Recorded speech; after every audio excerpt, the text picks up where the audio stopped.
Hi there, Paul Kirtley here, and in this video today I'm going to talk about axe sharpening, and this is something I've been promising to do for some time, and I'm glad I finally got around to doing it. We're currently running a Woodcraft course, a Frontier Bushcraft course, myself and my colleagues. It's the second one in a row we've been running. Ian's running a session over there with them at the moment, so I've taken this opportunity to come out a little bit further in the woods and talk about sharpening. And I've got a number of different axes with me here. I've got a few different sharpening options, but I'm not going to overcomplicate things. And I'll start by caveating the whole video with, I know there are many ways of sharpening, and lots of people have quite solid opinions on how they like to do things, and that's absolutely fine.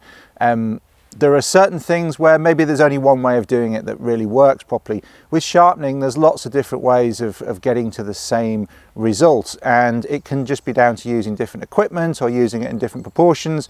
But what I want to show you here is something that's going to work in the field when you're out and about, but also something that you can apply when you're at home, and also without buying too much extra equipment, because I know that's important for a lot of people. Certainly when you're traveling, you don't want to be carrying loads of sharpening kit with you, and certainly if you're on a budget, you don't want to be spending more on your sharpening kit than you do on your axes. So you want to spend your money on your axes. So let's first start by couching this in some terms that we might understand, a frame of reference, which is sharpening a knife. Many people who watch my channel are bushcraft people, woodcraft people, outdoors people, and what's popular these days is that flat Scandi grind, that flat fine bevel on a woodcraft style fixed bladed knife. And I've put material out about sharpening before. I've got some videos about getting the right bevel angle, and I'll link to that. I've also got some articles, and I've even had some stuff published in scout manuals, etc., all around sharpening. So you may well have seen some material from me on sharpening, and none of it is particularly surprising. You've got a flat bevel, you can put it on a flat stone, you can push it forwards. All of the bevel that is in contact with the stone is having material removed, and then you just need to angle it as you move towards the tip. And I'm not going to go into that here, but we're typically using a bench stone when we're at home. So I've got a Japanese water stone here. This is a combination stone, 1000 grit one side, 6000 grit the other side. That's a great stone to have at home, in the workshop, in the shed, what have you, for sharpening your knives, carving knives, your general purpose bushcraft knife, etc. Very good to have. Now we can sharpen with this at home, sharpen our axe at home as well.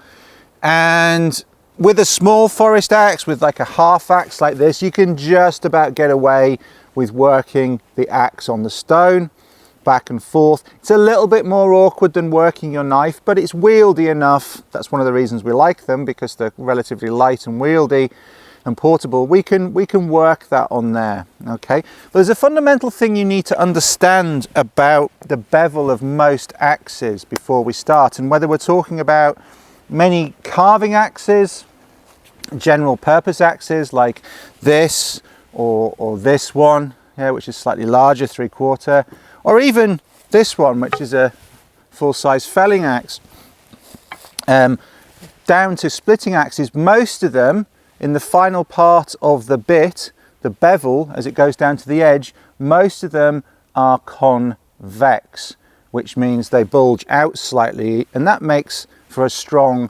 edge, it makes for a strong bit, but it does mean that it's a different shaped bevel to our knives. We talked about having flat bevels, so if I try and apply the same methodology to my axe, I'm going to put a flat bevel on it, or I'm going to flatten part of the bevel, or I might put a secondary bevel close to the edge, and that's not ideal. It tends to make the angle too shallow, and also it makes it increasingly difficult to sharpen. What we need to do is maintain the original shape of the bevel on here so that it stays convex and stays pretty much the same shape, which means that we can't just sharpen close to the edge. We also need to take metal off further back on the bevel, because wherever we put this stone on the bevel, it's touching tangentially. You've got a straight line touching a curve. It's only going to take metal off where it's touching, so we have to range that through a variety of angles so that we take metal off the whole bevel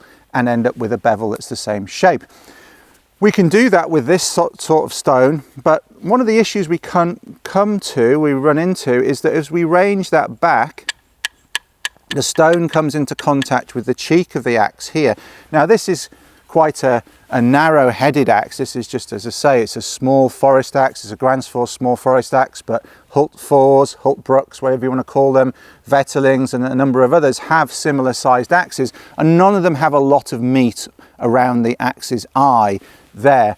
But even so, even though they're quite slim, as we move the stone towards the back of the bevel, the stone comes into contact with the cheek, which means that we then end up using half of the stone so that we can range through the full set of angles. And notice I'm moving the stone versus the axe. That's generally the way that I like to do it, and we'll talk more about that in a moment. But either way, you need to make sure that you can get the axe, even if the axe is on a level and you're going horizontally with the stone on a bench, you need to make sure you can meet all of those angles, which means up here it gets more difficult because the cheek is touching the stone.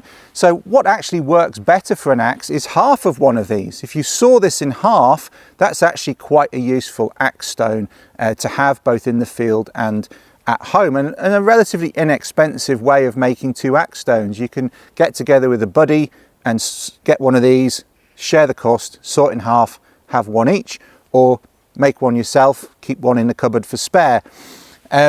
So that's one option, and it works better just using half a stone. Now you'll notice that I'm holding the axe here and moving the stone, and that is my preferred way of using a stone on an axe. I can look down the edge. I'm not having to move the whole axe around. The stone is probably going to be lighter than most of the axes I'm using, and I can wield that around more. I can set the angle, I can see the angle, and importantly, I can also change from one side of the axe to the other and work on the other bevel. Yeah, and okay, I'm right-handed, so I'm moving that, but even if I was left-handed, I could do exactly the same. Hold it there, and with a larger axe, such as the felling axe, I'm definitely not going to be moving that on a stone. Yeah, it's heavy, it's unwieldy, it's hard to maintain the angle.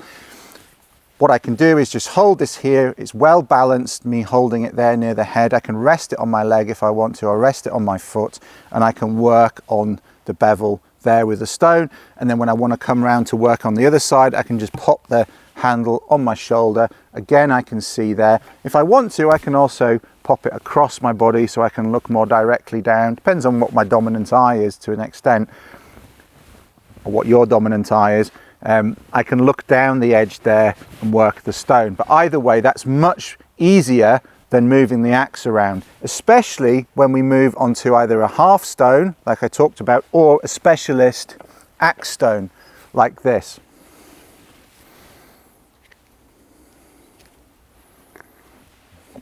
So this is like the sort of hockey puck size stones. It's circular. It's thick enough that my fingertips are out the way, but it's also really wieldy and I can work it. And so definitely here I'm going to be holding the axe still and working the stone onto it, and I can get all of those angles, I can work efficiently, and that's the basis on which I'm going to sharpen. I'll also talk about using a small pocket stone later in the video. This little puck style stone, you can use them with oil or with water, but I tend to use them with water because I don't have to necessarily carry oil with me then. It's less messy, and also we've always got water somewhere when we're in camp. So just pop that into a little insert. It's a billy can insert, but any little container, just to soak for a few minutes. Now while that's soaking there, fishing in my pocket here, I want to talk about little pocket stones as well, just briefly while we're here. I often get asked, can you use that to sharpen your axe? This is one of the Falconeven DC4s. It's quite an old one. It needs a new diamond part. It's been glued on and off quite a few times over the years. But one of the things to note about this is that the diamond side of this is quite aggressive, which is great for taking quite a lot of metal off. The ceramic side is really quite slow at removing metal, but creates quite a refined, fine, polished bevel, quite a refined, fine edge. And the axe stone, the Gränsfors one in this case, sits between that in terms of grades. So if you've got an axe stone in combination to your pocket stone, you've got 4 different grades there that you can work with, which is really handy. Also, you can sharpen your knife on an axe stone as well with a bit of modification to the regular knife sharpening technique. So you've got a really flexible sharpening system there, which doesn't add a lot of weight. If you're carrying an axe, carrying a small axe stone doesn't add a lot of additional weight in the context of the system that you're using. And of course you need that to keep the axe in good condition, otherwise there's not a lot of point in having the axe. But at a push, you can sharpen it with this. And let's have a brief look at that while that's soaking there. I'll just bring the camera in a little closer. All right. So let's start with the felling axe. Yeah. Big axe, small stone, but it'll still work. I'm going to hold this.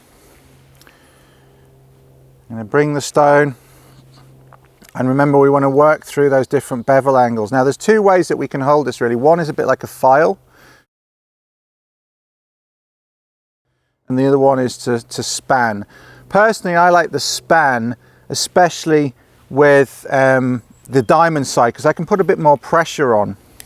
So I'm going to start there, and what I'm looking for with any stone is I want no gap between the edge and the stone. If there's a gap, it means I'm not up to the edge. If I go past that, I'm going to start rounding the edge off, and that's not good. So I want to start with a bit of a gap and roll the stone until there's no gap, and then I'm going to start sharpening there. And it's something of a circular motion. I need to be careful about my thumb being on the top. I want to push my thumb down into the edge, and I'm putting pressure as the stone descends towards the edge, but I'm cycling around.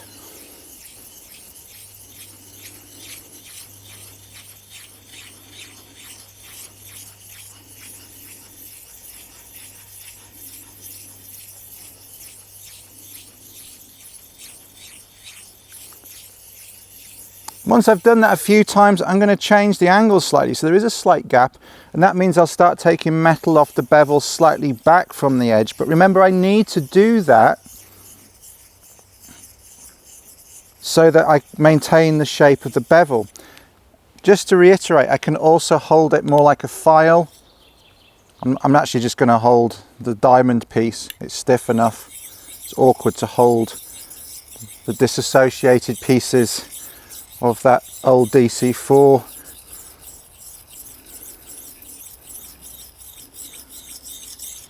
And again, I can look at what's going on. I can look at the gaps. I can look at where metal's coming off. Now, even with this short stone, it's actually quite difficult with this axe to maintain all the angles or achieve all the angles that I need to take metal off to the back of the bevel. It will be better with the puck, and I'll use that in a minute. But there's no harm in me just doing some of the leg work with this stone to start off with.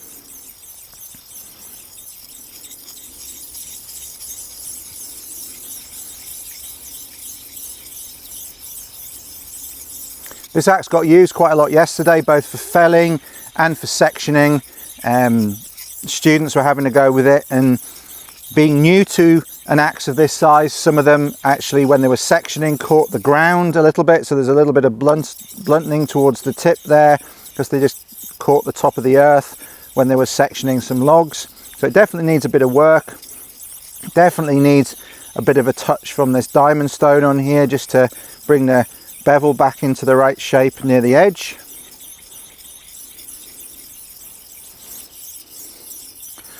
Now, of course, I don't want to just sharpen it on one bevel, and I also want to sharpen it evenly on both bevels. So I work a certain amount backwards and forwards near the edge, and then back from the edge, roughly counting how many times back and forth.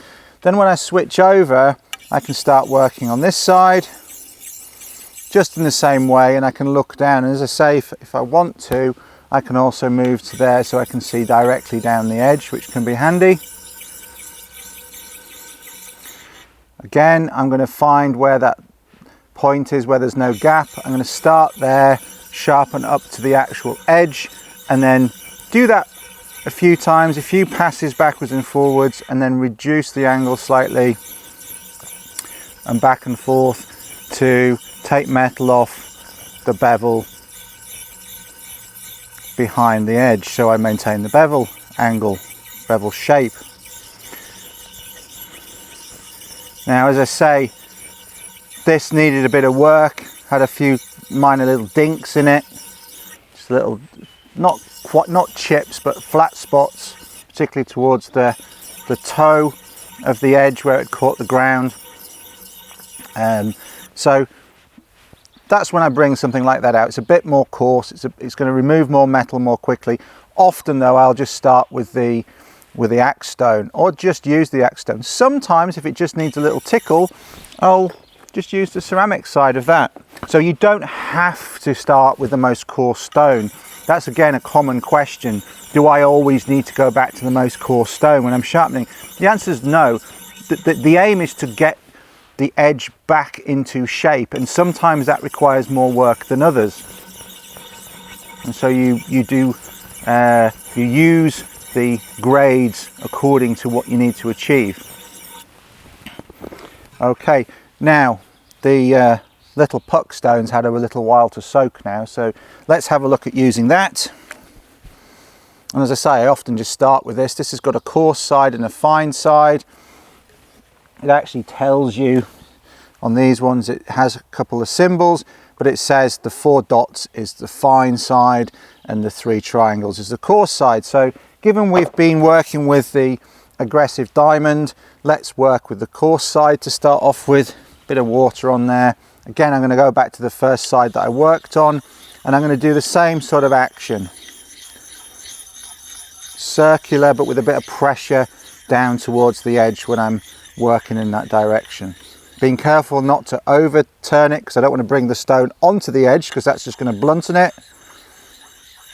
So just working from the edge back, a few passes near the edge.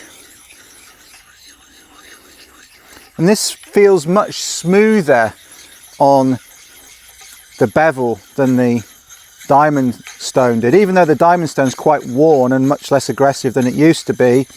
As I say, I do need to replace it at some point. It's still, you can feel it taking more metal off. This one is taking less metal off, and I'm trying to get to the back of the bevel with this, which is easier because it's a shorter stone. And you can see where you're taking metal off, just you leave the marks on the bevel. And I'm going to work my way back up again towards the edge. Just rest it on my leg there. It's quite a heavy axe compared to the small axes. You can do exactly the same as this with your small forest axe, with your hatchet, whichever one you've got. Same principle. I'm just sharpening this one because it needs sharpening.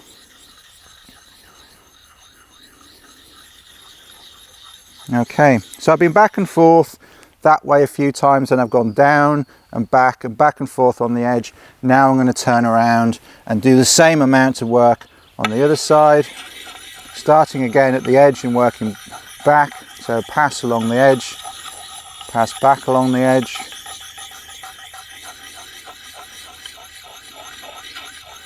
and just change the angle slightly.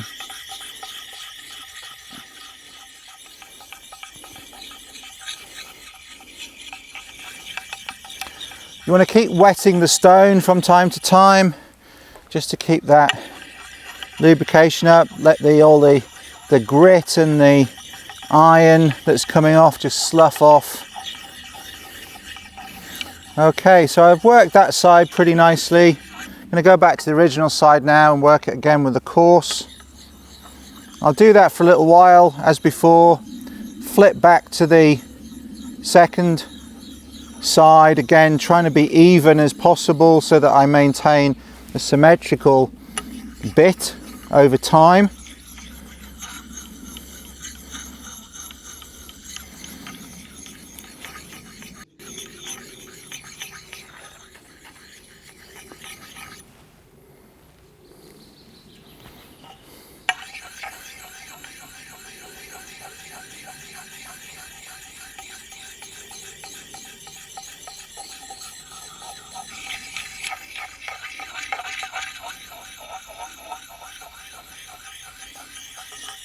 So just moving back from the edge again.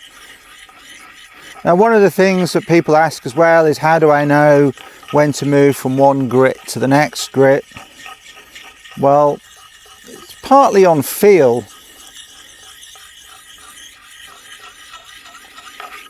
So,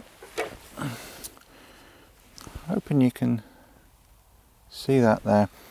Now my fingers are a little bit damp now because I've been holding the stone. It's wet, and when your fingers get softer it's harder to feel, but you want to be running your fingers across and it should be starting to feel a little sharper again, like it's starting to get a bit more bite, because you're bringing those edges together and you're starting to form something that's a finer edge. And when you can feel that, that's a good time. When it's starting to feel like it's getting sharper, you've done that initial forming. It's being brought back together to an edge rather than just being round or flat. Then we can move to a finer stone to refine that edge. And you might be asking, well, why do we want to refine the edge? Well, along here, when we're using a coarse stone, if you looked at this under a microscope, the edge would be quite jaggy, like a sawtooth, and that can be quite useful in some circumstances. It grabs the wood in some ways, but equally it can also mean that it doesn't stay sharp for as long. It also, with some axes, may be too coarse. So we're going to take a finer stone and refine that edge by polishing it further. So I'll go back to the first side now. First side of the axe, but I'm going to go to the fine stone. And again, I'll start near to the edge, and that again feels different. It feels more smooth. It's not taking as much metal off. I'm going to have to work for longer with the finer side than I am with the coarse side, because it's going to take longer to achieve the effect, because it's not taking as much metal off, but it is leaving a finer finish. And again, I polish back from there. Now, in some ways that's a little bit more aesthetic. You're not taking much metal off here, so it's less important that you move back on the bevel. But over time, even a light polishing towards the edge, done repeatedly just near the edge, is going to shape the bevel differently to how it was originally. So you do want to spend a little bit of time going back on the bevel, changing that angle again and making sure you're taking metal off further back. The other thing, as well as it looking nice, which, you know, there is some value to, some aesthetic value to, it also, the smoother this is, the less likely it is to get bound in the wood. And it's a marginal thing. I know I'm going to get some comments in underneath the video saying that makes no difference at all. It might make very little appreciable practical field difference, but sometimes marginal things are important, and the less friction there is between the axe head and the wood, the more easily it will cut. The less effort you'll have to make, the less effort it will be to pull it out. So there's no harm in making that little bit of extra effort. Given you need to move back anyway, it's worth mentioning there is a secondary, albeit maybe marginal, secondary benefit to polishing the bevel a little bit. I've flipped to the other side now, handle over my shoulder, keeping my fingers out the way the whole time. Worth mentioning that. You can sort of get a little bit blasé. I'm not holding it like this. Even with one of my fingers are back from the edge, so that when I come over there, I'm not bringing my finger into contact inadvertently.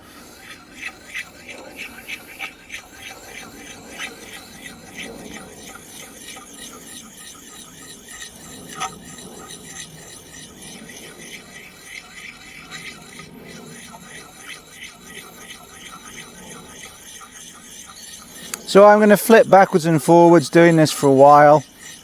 A few runs backwards and forwards on each side. Get it to a nice fine edge.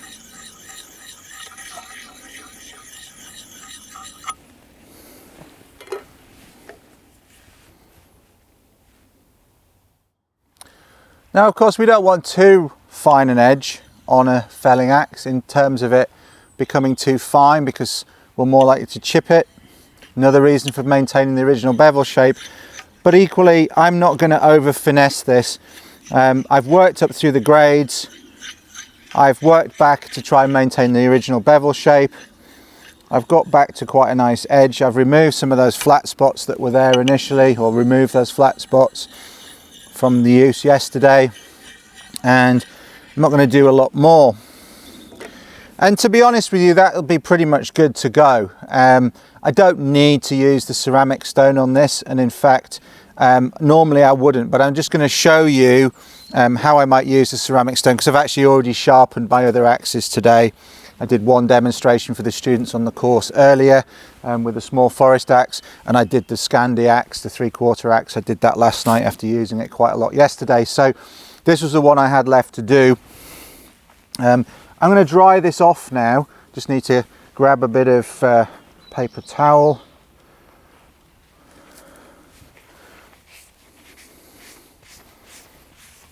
Because I'm going to go back to the DC4. You could also just go to stropping. Now, a word on stropping. You don't, with a good quality axe, you don't really need to strop it. But if you do want to strop it, you certainly don't want to be trying to get this onto a belt strop and strop it backwards and forwards. And we'll talk about stropping more in a moment. But let's just have a look at the ceramic. It should not surprise you that we're going to use this exactly the same as before. So I've got the ceramic side now, and we're just going to work it onto the edge there in exactly the same protocol. So I'm not going to dwell on it too much. I'm not going to respect your time. You understand the principle. Again, just start there, work back, be methodical, turn around, work backwards and forwards, and be methodical.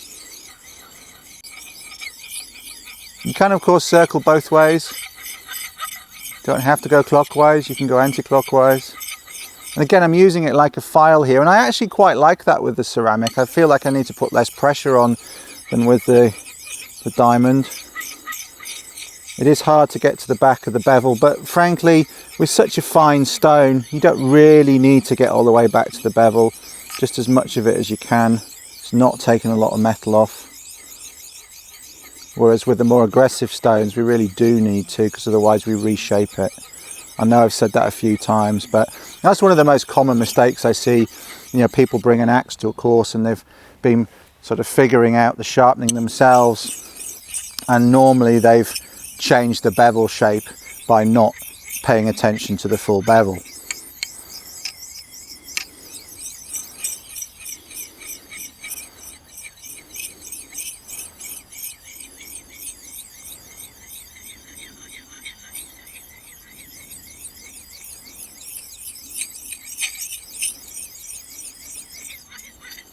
All right.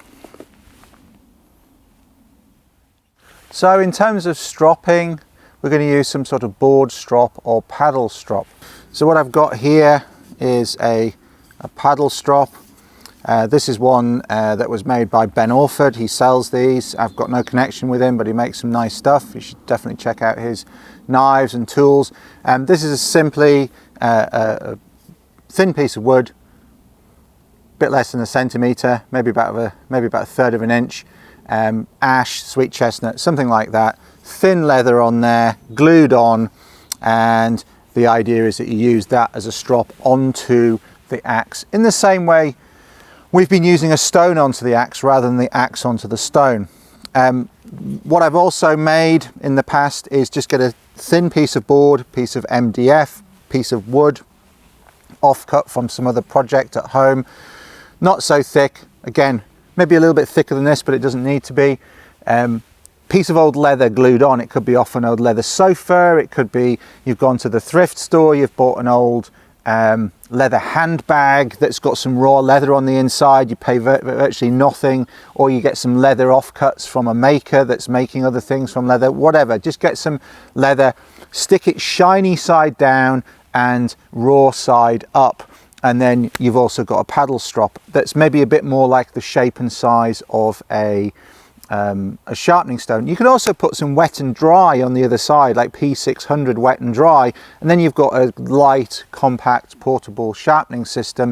It doesn't have all the nuance of multiple grades, but you can keep axes and knives sharp with that just in and of itself, and it costs pennies to make, really, not very much at all. So that's a really good budget option for sharpening and stropping. But today I'm using this paddle strop, but whether we're using a board strop or a paddle strop, we're going to use it in a similar way. Now this has already got a bit of metal polish residue on it, and sometimes you can just use that. You don't need to keep putting metal polish on it all the time. I'll talk about metal polish in a moment, and that can be enough. I'll get a close-up for you in a moment. But the important thing to remember with strops, with stones, you're generally pushing the stone and the edge together. With a strop, you want to bring it over the edge, in the same way as when you're taking a knife onto a strop, you're trailing the edge, you're not pushing the edge into the strop, because you'll just slice the strop. And more importantly, in some ways, is think about what you're trying to achieve. You've got an edge of something that you've been sharpening, and it's going to come to quite a fine finish. You're bringing those two sides of a bevel together, and there may be, after finishing sharpening on that side, a little bit of that foil that's off center that's hanging over it, and if you push it with the strop, it's going to bring it more into line. It also may just reduce it slightly by wearing it down. Also, going through the grades of stones will reduce any sort of foil or wire edge that you've got, that burr, but the strop will bring it into line and possibly even reduce it slightly, but certainly you want to try and bring that into line. Now, as I say, with the quality of these axes and the type of steel that we're using and the way that we're sharpening them, you don't really need to strop them, but particularly with your smaller axes, if you're carving with them, maybe you want to. It's not really important for a felling axe, to be honest, but I'm just showing you since we have this one here. And again, it can be hard to get the angle, so you're only going to get close to the bit with a paddle strop like this, close to the actual cutting edge, close to the edge of the bit, polished. But again, it brings it to a nice finish at least. Other way around. Now, if we do use some metal polish on this, you can buy all sorts of stropping pastes. People talk about Smurf poo, the blue stuff. Personally, what I tend to use is just whatever metal polish I can get hold of. So I've used Puma branded metal polish, Puma knives. I've used that in the past. Often I just go to a hardware store or an auto store and get some chrome polish or metal polish designed for polishing chrome parts on cars and motorcycles. Autosol is one that's easily obtainable in my area, and you just need a little dab of that, like a sort of child's toothbrush amount of toothpaste, as it were, and then you're just going to work that there with the strop across the bevel to polish it up.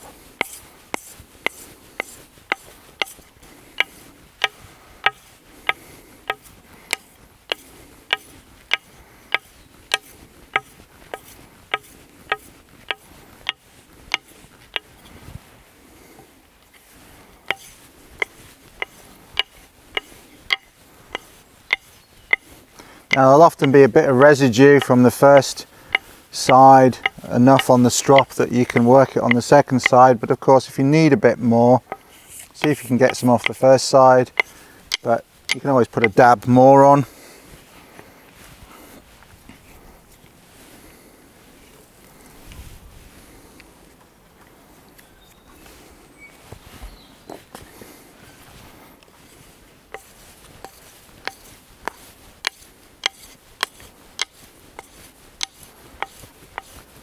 And just to reiterate, I don't normally do this with this felling axe, but I've already done it with my other general purpose axes where I'm more likely to do this, so might as well show you with this one.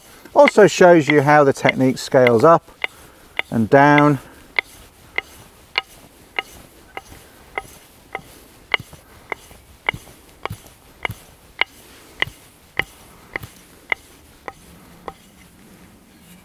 Just going to alternate a bit towards the edge just in case there is any straightening going on.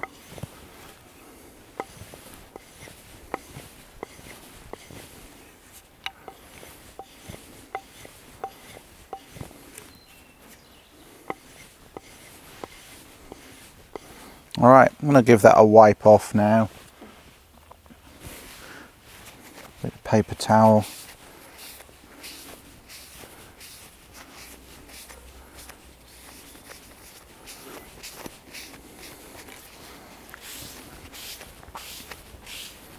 Now, while I might sometimes just strop a knife to bring the edge back, I'm not normally going to just strop an axe. I'll normally go back to at least, say, the ceramic side to bring any imperfections out, polish things up, straighten things up. I'm going to show you one other thing we can do with the ceramic though in a moment, which is quite neat. At home I would use a ceramic rod, but I don't have a ceramic rod here, but I do have a DC4. So that's looking quite nice now. Pretty tasty, pretty sharp on the edge there.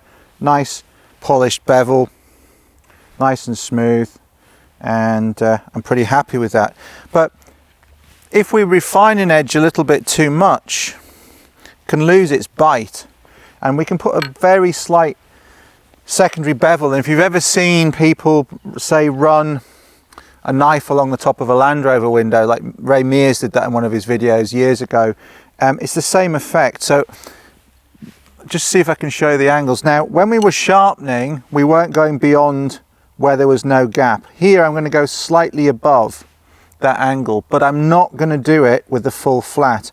I'm actually just going to use the square edge, and as I say, at home I would use a rounded ceramic rod for this, but it's very light. It's just with the weight of the stone, and I run it along there, once on one side, once on the other,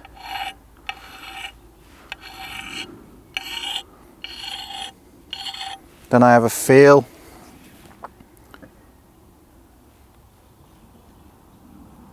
Had more of effect at one end than the other. I'm just going to do a bit more there. So this is effectively putting a fine micro bevel on it that's a little bit more aggressive while maintaining the edge. What it might also do is, if there is any residual wire edge or burr, it's going to help reduce that a touch, but that's not the primary reason for doing it. Now it's feeling like it's got a touch more bite, which with this type of axe you want it to. You want it to grab, you want it to hit the wood, and you want to chunk out chips, and you want it to grab that wood or those chips as it comes out, and that's feeling pretty good now. So what I've got now is this is all nicely sharpened, it's nicely polished, but I've left this metal raw and open to the atmosphere, open to the air, open to the atmospheric moisture, and I just want to protect that a little bit, so I'm going to put some oil on it. Just got this little drop of oil here, just got some mineral oil in it. You could also use some sort of gun oil. Some of the gun oils will dry, not sticky, not oily, and they can be quite good for putting on your axe, particularly if you're packing it in with other equipment. 3-in-1 will work fine though. Also, Ballistol is really good as well. That's a pretty food safe, kit safe oil. Natural oil can be used on the head, but it can also be used on the leather. It can also be used on the handle. So any of those will work fine. This is just a bit of generic mineral oil, 3-in-1 type stuff. I'm going to put that on the edge, and again with my trusty bit of paper, just going to rub that in. Now if I had any rusty spots, then I would use a bit of, let me just grab it, a bit of wire wool. So if I'd got a bit of rust, got this home, it's been out in the field, it's got a bit wet, it's got a few rusty spots on it, away from the bevel, because of course when we sharpen it, if there's any corrosion on the bevel from the mask being wet or it being in contact with wet wood or what have you and just not properly drying off, we're going to remove that with the sharpening process. But you might have some rusty spots further back if you've been unfortunate. Bit of fine wire wool with the oil and rub it and it should come off pretty much. It'll just be superficial and on the surface unless it's been left for a long time, which in the case of you going out for a trip or going out to the woods, it won't have been. So just going to protect that all around. This is just good general practice to look after your axe anyway, but especially where you've sharpened it and you've scraped all that metal, any oxidation or patina or anything over the edge of that bevel, over the surface of that bevel rather, will have been removed, and we want to make sure that's protected. So just a very light coating of oil finishes that sharpening process. Okay, then we're going to pop the mask back on for safety. That's looking good now. I'll cover how to generally look after your axe in another video, I think, but that's what I always do after sharpening. If I've got some oil available, just helps protect the axe. Pop the mask back on that now, and that's good to go again.